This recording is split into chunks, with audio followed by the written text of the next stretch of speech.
So the really big news is that Obama is going to visit Cuba. And in fact, he's going to be the first president in 88 years to have visited the country.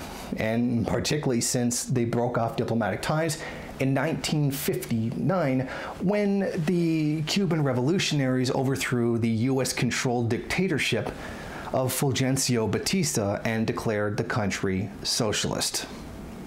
Now, obviously there's a great deal going on here, and this is a part of the opening that's been announced by Obama and Raul Castro since December 2014. Now this situation is more complicated than it looks, and this is a very dangerous time for Cuba, and it should not be underestimated. One thing that's really important to keep in mind is that Fidel Castro, who's, he's 89, he's getting really up there, is not going to meet with Obama. He's refusing to. But he did just meet with Nicolas Maduro last week, and he said in the Juventud Rebel newspaper with Nicolas Maduro a historic leader. So very clearly, Fidel doesn't want to meet with Obama, but Raul does. And I think that's very suspicious in itself. For quite a while now, we've been seeing a lot of outright selling out by the Cuban government to US imperialism in exchange for a lessening of the embargo and towards the goal of completely eliminating the embargo altogether. We've seen the stories of how Cuba has released a whole bunch of, quote-unquote dissidents, people who were, frankly, carrying out criminal activities in the country, some of them US citizens. And now we get the news that that Cuba has allowed US banks to begin operating in their country. I mean, if that's not a death warrant, I don't know what is. Literally allowing imperialist capital into your country to start buying up land.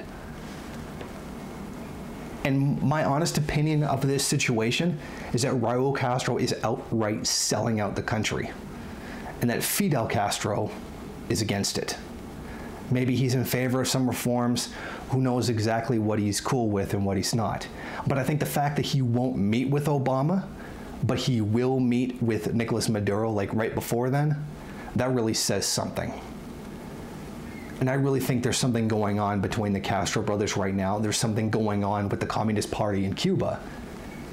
And there's some really bad things that are coming down the pipe. And no one can sit here and say, oh yeah, well, market reforms because isolation or any other kind of garbage like that. This is an outright selling out of the country.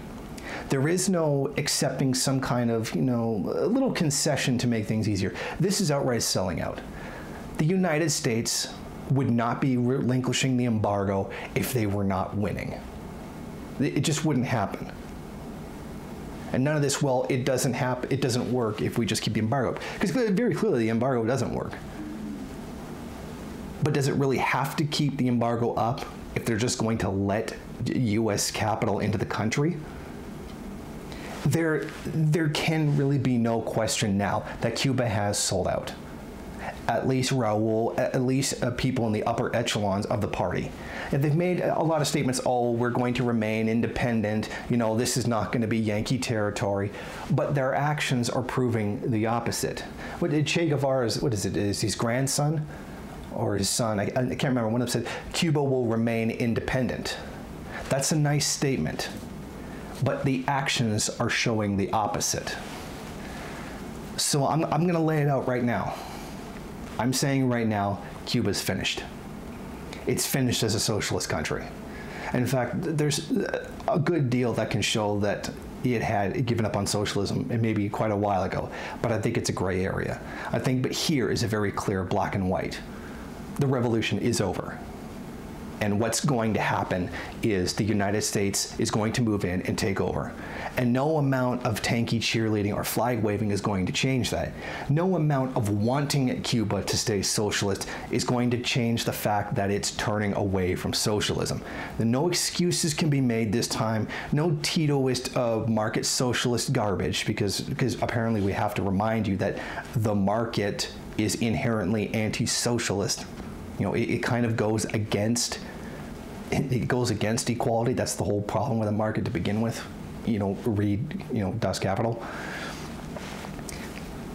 But just to finish up this video, the revolution is done in Cuba. And I would not be surprised if by this time next year, there were like casinos all over the place, poverty's probably increase, a whole ton of US companies are going to move in, and you're going to start seeing Cubans forming unions to fight back US companies. And I think that's very, very likely to happen.